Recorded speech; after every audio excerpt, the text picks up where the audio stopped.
Hey, welcome to Tabletop Skirmish Games. I'm Lee, and in this video we'll be taking a look at the Imperial Guard Collector's Guide from 2003.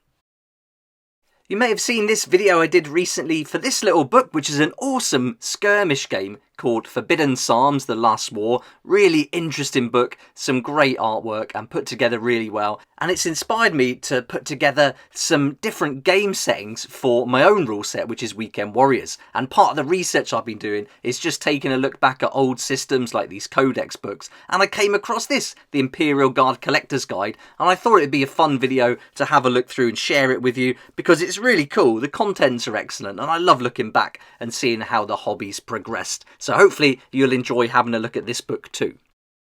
So let's get started and we'll flick through, but have a look at the back cover first. So it says here that this is copyright 2000 to 2003, and I chucked in the ISBN number online and saw it was released in 2003. And it's a great little book. It's got all the different models that were around at the time, 104 pages altogether with component lists, different regiments. And considering some of the models in here are over 20 years old, they're still the ones available now, like the Catachans. So let's start flicking through then. So here we go. Here's the inside page. It just tells you how you would have ordered the models at the time, and then the contents breaking through.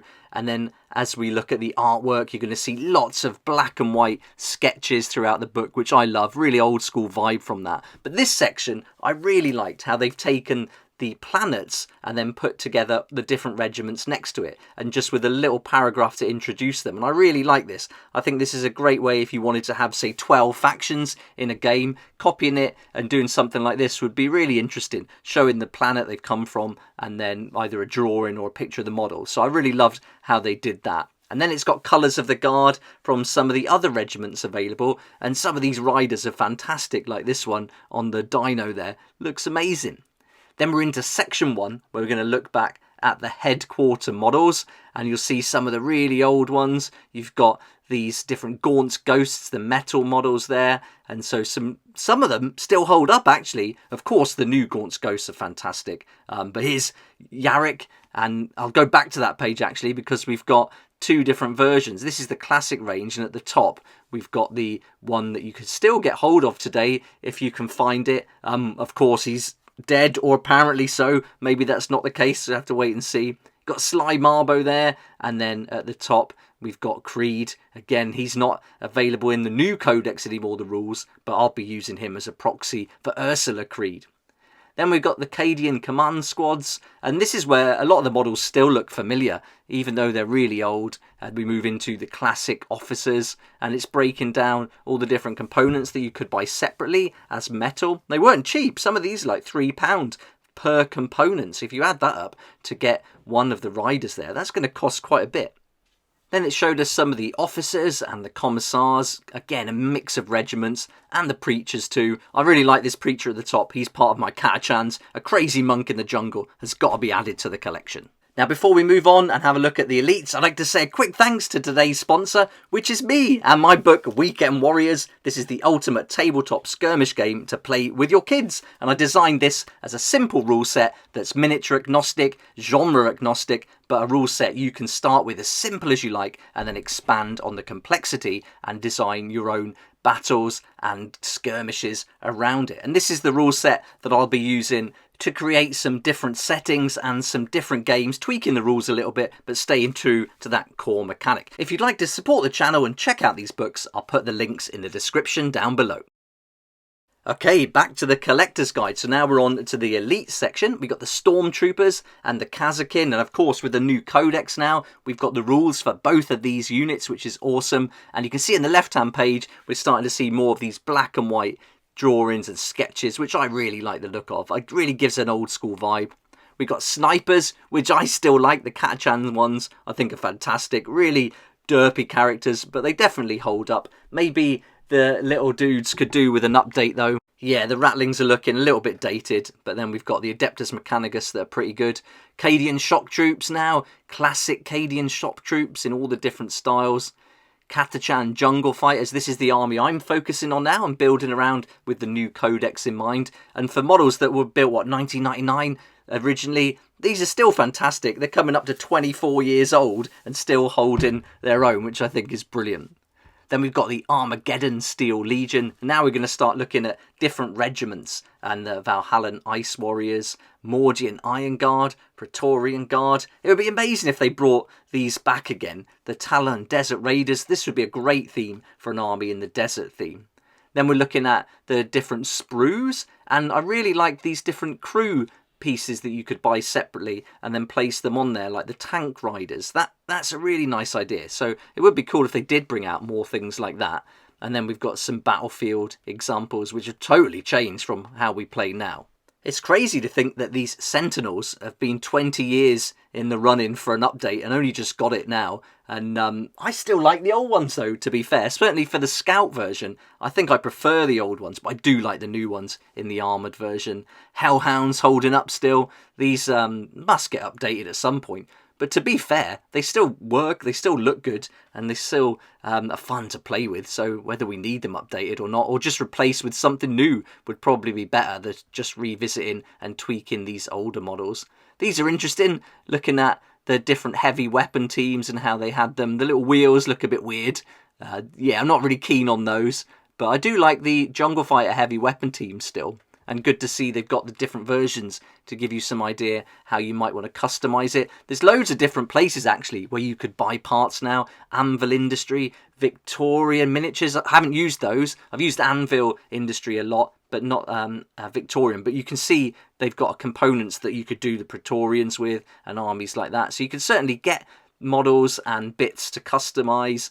And I think getting hold of a copy of this Imperial Guard Collector's Guide would be a nice reference. Now, I paid £20 for this, but I got it with the 2 codexes that you saw earlier on in the video, which is really cheap because at the moment I've seen this Collector's Guide for £20 on its own on eBay and £40. There's only 2 on there at the minute in the UK. And so, yeah, I got it quite cheap. I'm sure you could get the PDF now, though. If you had a look online, you could easily find it. But here we go. We got the Lehman Russ now and the Demolisher. The Griffin, that's an interesting one. That would be fun to do a kind of kit bash for, wouldn't it? That looks epic. And then the Basilisk. Didn't get a very nice update in the Codex, I must say.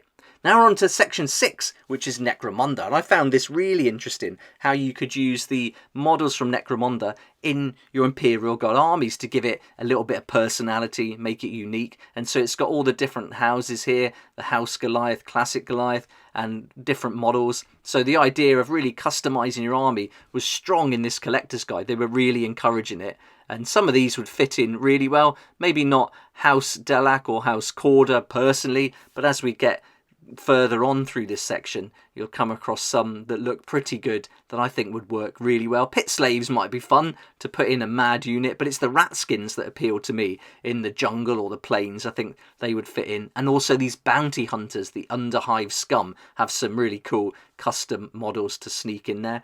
I'm actually using one of the Necromunda dwarfs as my mechanic in my Catachan army, and so that's still happening today, I guess, but this was really encouraged back then.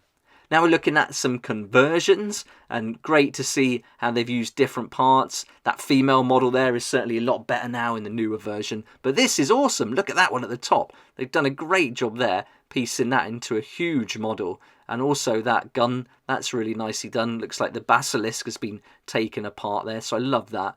And then we've got some more conversions here. One guy's camouflaged himself a little bit too much for my liking. In the top left, he's got quite a lot of straw sticking out of his back there. And but yeah, look at these. Some great little dioramas too. I really should build something like this. I love these old books. They're really inspiring to get crafting, because you think often put off by just doing a whole battlefield. But I never even think to do just a diorama of something like this just for 1 or 2 tanks, or even for some of my favourite models to sit in. I think that would be great. But here we've got a showcase now of a whole army, and cool to see these little trees and not much big obscuring terrain. Yeah, the trees are quite tall, I suppose, but yeah, the battlefields certainly weren't like they are now, where it's so like chunky pieces and you're hiding behind them so much. And I kind of like just seeing the armies out on these flat surfaces, because now there's a lot more work gone into like Photoshop when they do these army pictures. But I really like this. This vibe really brings me back to when I first saw Warhammer when I was a lot younger, and it was just really exciting to see a lot of these models and terrain was just built from junk too, which I really am a big fan of. Now they're showcasing some of the Golden Demon winners, and these are brilliant. That one on the right, yeah, love that, the Catachan one. Again, just a diorama with one of the chimeras there. It looks great, doesn't it? That would be a really fun project to do, but some really great models. And then that brings us to the end of the book. There we go, that's the Imperial Guard Collector's Guide, and I really love getting these old books and looking through them just to see how the hobbies progress. Great for inspiration, and yeah, really cool. Hope you enjoyed it too, and hope you enjoyed looking through and seeing some of the older models. I'll be going through these 2 books tomorrow, and so if you want to check those out, that'll be up on the channel. I love this black and white theme all the way through, so I'd love to try and recreate something in this like almost old school retro vibe, and here again black and white look. I think it's fantastic, so I'd love to do a game that harks back to that era, almost bringing in like D&D style, the OSR style to skirmish gaming. I think would be a fun mix-up. Thank you so much for watching the video. Hope you enjoyed it. If you did like it, please hit the like button, subscribe for more videos like this one, and don't forget to hit that notification bell too to join me here next time on Tabletop Skirmish Games. A big thanks to Tabletop Star for supporting the channel this month. Check out their website, the link's down below in the description. This is a great place to meet people in your area who like to play games as much as you do, so really awesome idea. And of course a huge thank you to my Patreon supporters for being there right from the beginning, helping me to keep going with these daily videos. If you'd like to join the Patreon supporters, that link's in the description there down below too. I'd love to see you there.